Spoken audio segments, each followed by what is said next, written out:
బాధ్యత గల పోలీసు వాడు ఏం చేయాలంటే హెల్మెట్ లేకపోతే అక్కడ కూర్చొని 1000 రూపాయలు ఫైన్ వేసే బదులు 350 రూపాయలు హెల్మెట్ కొనిచ్చి వాళ్ళకి రసీదు తీసుకొని పైసలు ఇచ్చి హెల్మెట్ కొనిచ్చి పంపించాలి. దానివల్ల నువ్వు ఒక ప్రాణం కాపాడిన అవుతావు.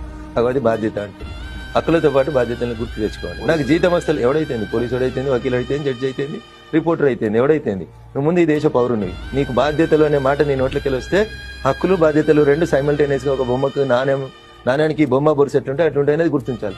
ఎంతసేపు నాకు హక్కులు ఉన్నాయని లొల్లి పెట్టే వాళ్ళకి బాధ్యతలు లేవా? ఆ బాధ్యతలు నేను గుర్తు చేస్తా ఉన్నా.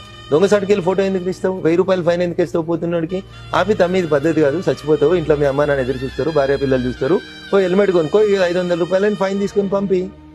లైసెన్స్ లేదు ఆపు, ఆర్టీఓకి ఫోన్ చేయి, ఈ బండిని ఆర్టీఓ ఆఫీస్ పంపి, ఓ హోమ్ గార్డ్ వెనకాల కూర్చోబెట్టి పంపించేసి లైసెన్స్ ఇప్పి.